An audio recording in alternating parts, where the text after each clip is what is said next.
Bonjour à tous, c'est Gilles, je venais vous saluer, je voulais saluer tous mes abonnés, tous ceux qui rejoignent cette chaîne également.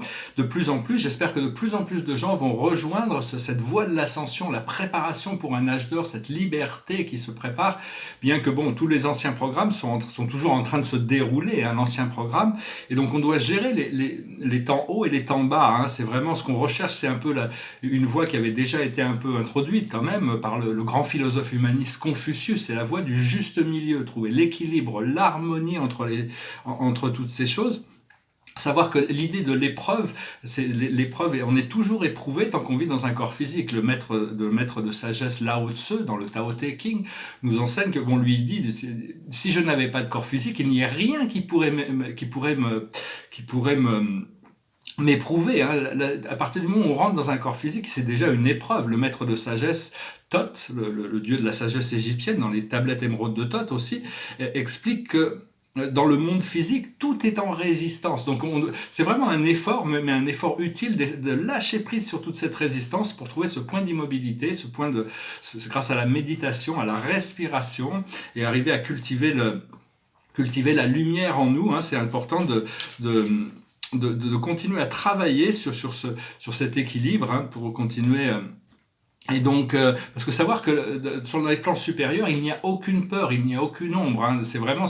Toutes ces choses-là appartiennent au monde physique qui est tout le temps en transition, comme disait Héraclite, hein. Le monde, pour contredire Aristote, et encore donner raison à Héraclite, que la vie est comme un fleuve, hein, qui coule éternellement, et on ne peut jamais rentrer deux fois dans le même fleuve.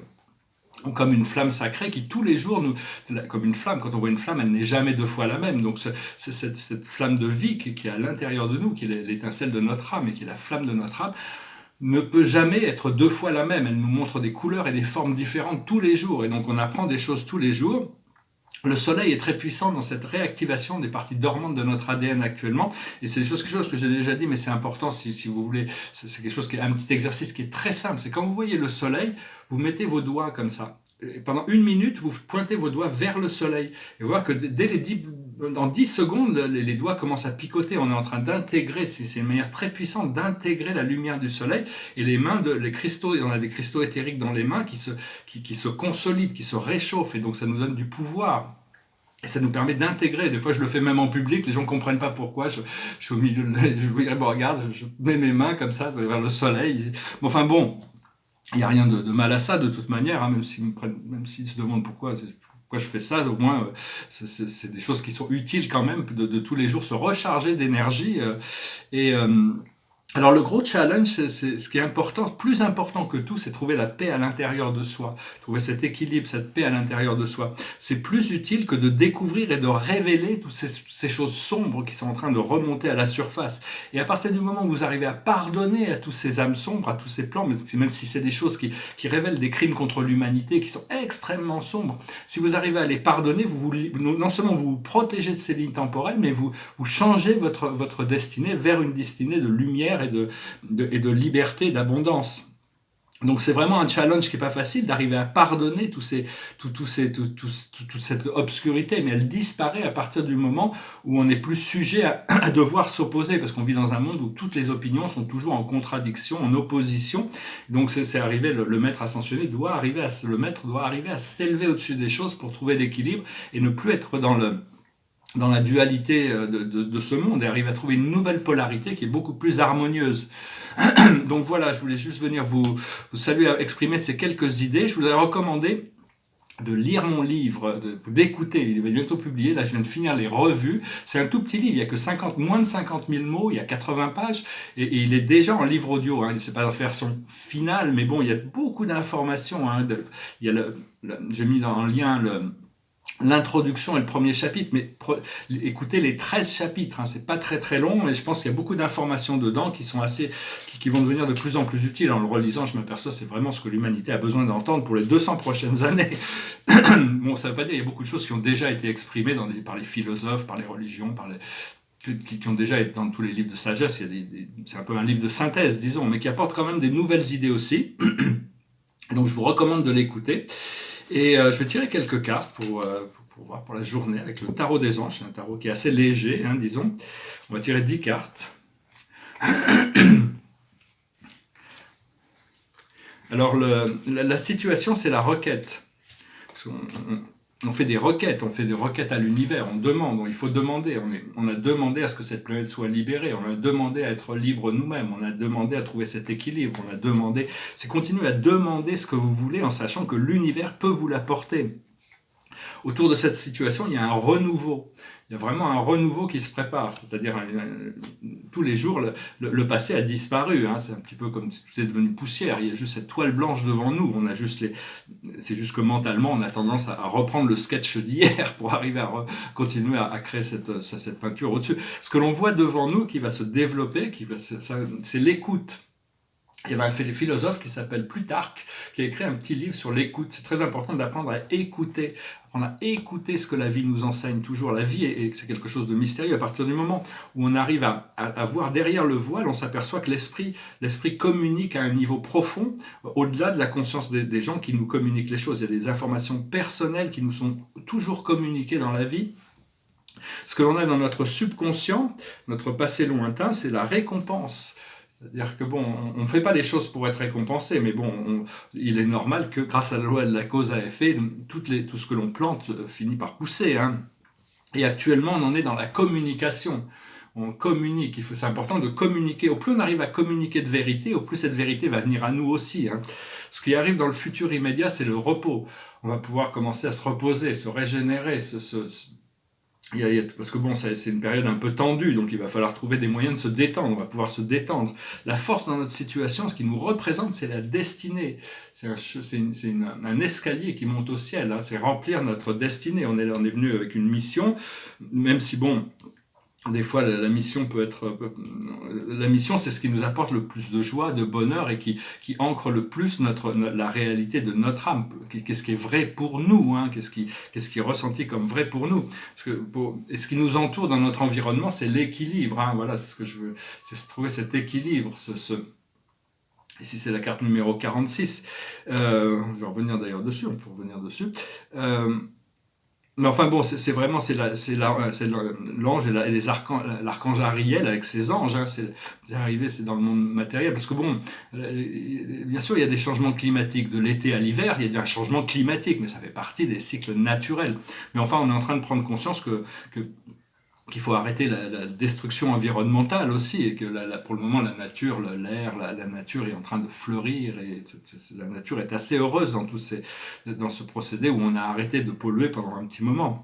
Et donc, enfin bon, c'est vraiment se centrer, pas vivre sa vie en relation avec les valeurs des autres, essayer de vous aligner avec vos valeurs intérieures, et à partir de là, il vaut mieux être avec Dieu et que les hommes ne nous comprennent pas, plutôt que d'être avec les hommes et être séparé de Dieu, ou de la source, de la vérité à l'intérieur de soi.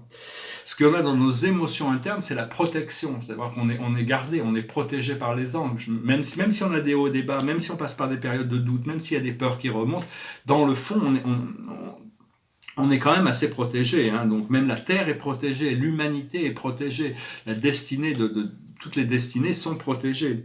Et l'aboutissant, c'est le cheminement. On est en train de s'avancer, on est en train de cheminer un pas après l'autre. Même si ce n'est pas toujours conscient, on fait quand même beaucoup de progrès, on avance très très vite actuellement. Donc voilà, j'espère que cela résonnera avec vous. Les tableaux derrière moi ici, c'est un intérieur. Alors c'est un tableau, dans celui-là il y a toutes ces galaxies un petit peu, c'est une sorte de galaxie qui tourne autour de la Terre. C'est un petit peu, c'est assez mystérieux. Je vais garder le mystère dessus, hein, mais il y a des profondeurs assez intéressantes dans les détails. Et puis ici il y a ces deux étoiles qui brillent, hein, dans cette spirale, au centre de la spirale. Et si ça c'est un tableau de 2008. Et ici, c'est un tableau de 1997, c'est un tableau très en épaisseur qui représente le système céleste. C'est une sphère céleste, c'est un tableau symbolique d'une sphère céleste qui s'appelle Jérusalem, et dans le système de Satania. Alors notre système, c'est le premier sphère céleste que l'on rencontre dans notre ascension, enfin, une ascension quand même au-dessus de la cinquième, au-dessus du sous-univers dans lequel on vit.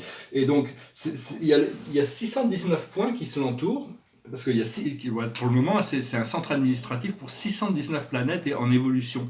Notre planète, c'est la 606e qui est représentée ici avec une croix dans un cercle. Et disons que c'est une planète qui est à peu près 100 fois plus grosse que la Terre.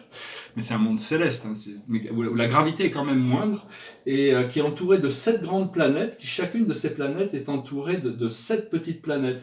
Alors il y a le monde...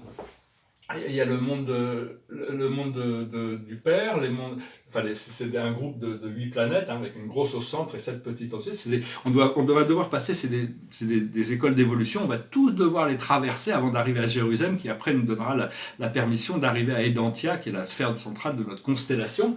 Alors il y a les sphères du Père, les sphères du Fils, les sphères de l'Esprit, les sphères des super anges, les sphères des anges, les sphères morantielles et la sphère des finaliteurs. Enfin, c'est un tableau symbolique qui est quand même très très puissant. Il fait partie de ces tableaux symboliques que j'ai peints dans ces années, que je continue à travailler, sur lesquels je continue à travailler. Je chantais une chanson, c'est une chanson très connue, une chanson en française qui est la version originale. La version anglaise est encore beaucoup plus connue. Je chantais la version anglaise dans la vidéo anglaise. C'est une chanson qui s'appelle Comme d'habitude. Je me lève et je te bouscule, tu ne te réveilles pas comme d'habitude. Sur toi, je remonte le drap, j'ai peur que tu aies froid comme d'habitude. Ma main caresse tes cheveux, presque malgré moi, comme d'habitude. Mais toi, tu me tournes le dos, comme d'habitude. Alors, je m'habille très vite, je sors de la chambre, comme d'habitude. Tout seul, je bois mon café, je suis en retard, comme d'habitude. Sans bruit, je quitte la maison, tout est gris dehors, comme d'habitude. J'ai froid, je relève mon col, comme d'habitude. Comme d'habitude, toute la journée, je vais jouer à faire semblant. Comme d'habitude, je vais sourire. Comme d'habitude, je vais même rire. Comme d'habitude, enfin, je vais vivre. Comme d'habitude. Et puis, le jour s'en ira. Moi, je reviendrai comme d'habitude. Toi, tu seras sorti, pas encore rentré comme d'habitude. Tout seul, j'irai me coucher dans ce grand lit froid, comme d'habitude. Mes larmes, je les cacherai, comme d'habitude. Comme d'habitude, même la nuit, je vais jouer à faire semblant. Comme d'habitude, tu rentreras. Comme d'habitude, je t'attendrai. Comme d'habitude, tu me souriras. Comme d'habitude, comme d'habitude, tu te déshabilleras. Comme d'habitude, tu te coucheras. Comme d'habitude, on s'embrassera. Comme d'habitude, comme d'habitude, on fera semblant. Comme d'habitude, on fera l'amour. Comme d'habitude, on fera semblant. Comme d'habitude, comme d'habitude, on fera semblant. Comme d'habitude, on fera l'amour. Comme d'habitude, on fera semblant. Comme d'habitude. La chanson de Claude François. Je chantais la chanson, la version qui a été rendue célèbre par Paul Anka et Frank Sinatra. C'est la version anglaise qui est très très célèbre, qui s'appelle My Way. Et donc, tiens, une dernière carte pour conclure ce message. Et la carte de la journée, c'est la confiance en soi, l'archange Métatron. remercie l'archange, le Seigneur Métatron, de venir on doit toujours appeler les archanges, sont vraiment un service d'utilité publique, hein, c'est vraiment, ils sont vraiment là partout, ils sont tout le temps là, mais bon, ils ont un certain devoir de réserve si on ne les appelle pas, et donc je sais que l'archange Métatron a fait des choses des fois extraordinaires pour moi, mais je sais même pas des fois la nature, on a juste montré, il m'a montré les choses des fois. Et donc les archanges sont vraiment même si vous ne pouvez pas les voir, commencez déjà à les appeler pour vous familiariser avec leur énergie. Il dit, croyez en vous, écoutez votre cœur, faites ce qui vous procure de la joie. Donc c'est vraiment la carte numéro 0, hein, c'est la carte, on a vraiment fait le tour du programme, maintenant on est libre. Il y a cette liberté qui est là. Voilà, je vous remercie, je vous salue, et puis je vous dis à très bientôt, namasté.